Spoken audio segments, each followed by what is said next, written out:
Le ciblage écologique ne devrait pas exister. Il ne devrait pas y avoir, selon moi, de ciblage écologique. Le défi éco-responsable auquel j'avais participé ne ciblait pas un groupe de personnes en particulier. Il ciblait tout le monde.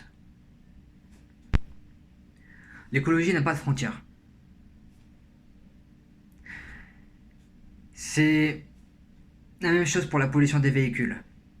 La pollution des véhicules ne s'arrête pas aux frontières des villes. Il y a urgence, et tout le monde le sait. Par conséquent, tout le monde doit être ciblé. Tout le monde. On ne plaisante pas avec le quotidien des gens. Que fait le défi éco-responsable auquel j'avais participé? Il toquait à la porte des gens. Il toquait au plus de portes possible. Pour leur mettre des défis simples et rapides pour trier. S'il n'avait pas toqué à ma porte, je n'aurais peut-être jamais trié.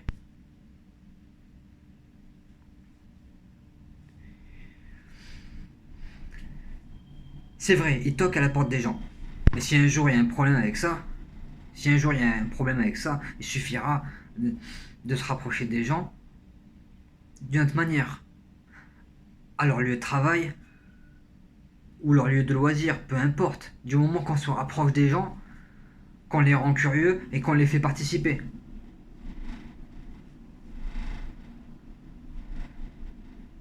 Dans le quotidien, on n'a pas le temps. Il faut des défis simples et rapides. On ne peut pas demander aux gens d'avoir une vie sociale et professionnelle parfaite et en même temps leur demander d'être parfait en écologie. On ne peut pas demander aux gens d'avoir une vie sociale et professionnelle parfaite et en même temps leur demander d'acheter bio, d'acheter électrique, d'acheter hydrogène, de trier, de tout faire parfaitement sur le plan écologique. Ce n'est pas possible. On ne peut pas leur demander d'être parfait dans tous les domaines.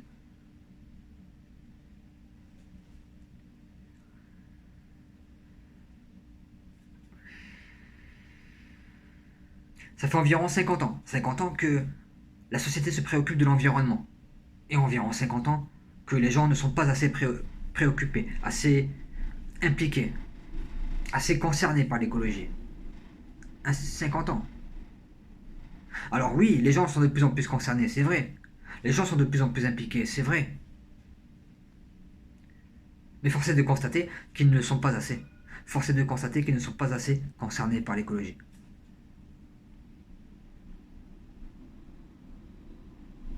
Peut-être qu'un jour, on inventera des procédés chimiques ou des machines qui nous permettront de nous passer des pesticides. Mais ce jour n'est pas encore arrivé. On n'en est pas encore là. Et en imaginant qu'un jour, il y avait un produit miracle ou une machine miracle qui nous permettait de nous passer de pesticides, il faudrait quand même que les gens soient concernés. Pourquoi? Parce que si on apprenait que cette machine miracle ou ce produit miracle était mauvais pour la santé, alors il faudrait un retour en arrière. Et pour qu'il y ait un retour en arrière, il faudrait que les gens soient concernés.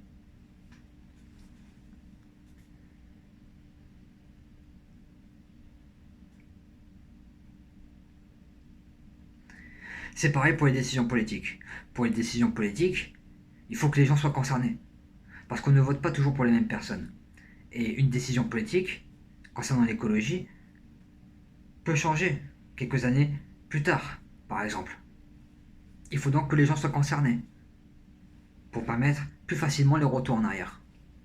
Pour que les gens puissent adapter leur vie aux changements politiques concernant l'écologie, mais aussi pour que les gens puissent adapter leur vote.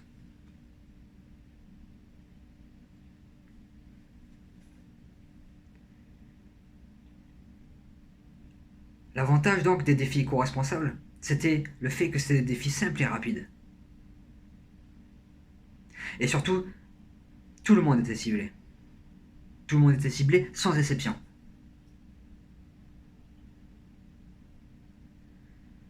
Il n'y avait pas de ciblage, pas d'effet d'annonce. Les effets d'annonce, les symboles, parlons-en. En pleine crise politique, en pleine crise démocratique, les effets d'annonce et les symboles n'ont aucune valeur. Aucune.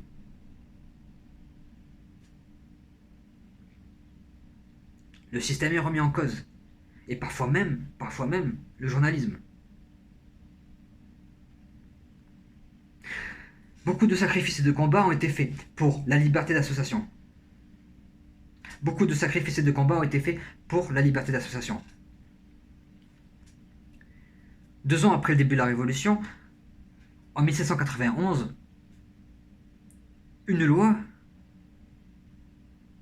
a interdit la liberté d'association. Parce que les révolutionnaires avaient peur que les assos deviennent des corporations élitistes. Il a fallu attendre 110 ans plus tard, en 1901, pour que la liberté d'association existe.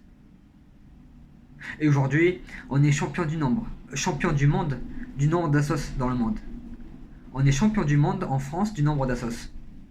Soyons-en fiers, restons-les. Vive la liberté d'association. Et tant qu'on y est, créons un centre écologique. Un centre écologique qui a pour but de multiplier considérablement le nombre d'assos écologiques. En fabriquant à la place des gens les assos. Parce que fabriquer une association, ça peut être lent.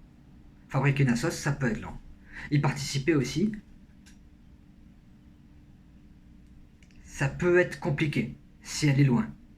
Et plus une assos est proche d'une personne, plus la personne aura de chances d'être concernée et de s'y impliquer dans cette assos. Et tant qu'on y est, faisons des publicités dans la rue ou dans les transports en commun de ces assos écologiques.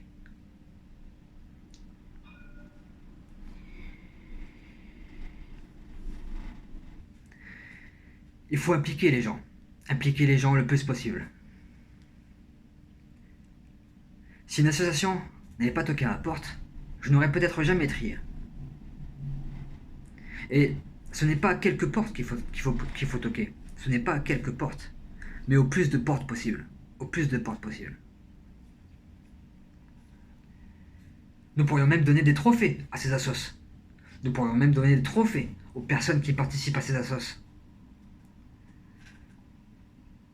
Nous pourrions même donner des cadeaux, faire des loteries avec ces assos. Nous sommes champions du monde d'assos en France. Restons-les. On a des bonnes assos écologiques. Des gens qui sacrifient leur temps personnel. Sur ces personnes-là, nous serions peut-être pas concernés, ou pas du tout assez, par l'écologie. Beaucoup de ces personnes sont parfois méfiantes des récupérations politiques, ce qui est normal. Beaucoup de ces personnes sont parfois méfiantes des nouvelles décisions politiques concernant l'écologie, ce qui est normal. Certaines de ces assos veulent voir d'autres associations écologiques apparaître. Celles-ci ont compris que l'union et le nombre pouvaient faire la force pour le combat écologique.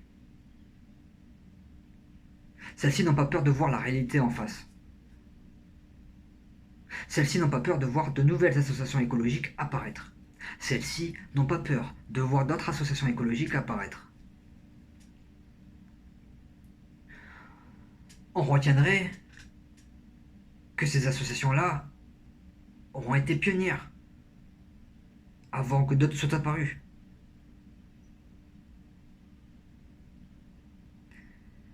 Peut-être même que des documentaires et des livres apparaîtraient en mémoire à ces premières associations qui seraient apparues.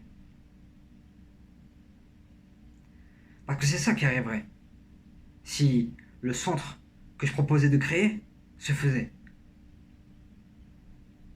D'autres associations écologiques apparaîtraient en nombre. Parce qu'on allait gérer la fabrication des assos et qu'on ferait de la publicité dans la rue, dans les transports en commun de ces associations écologiques. Mais les vraies associations écologiques n'ont pas peur de voir d'autres associations écologiques apparaître. Les vraies associations écologiques n'ont pas peur de voir d'autres associations écologiques apparaître.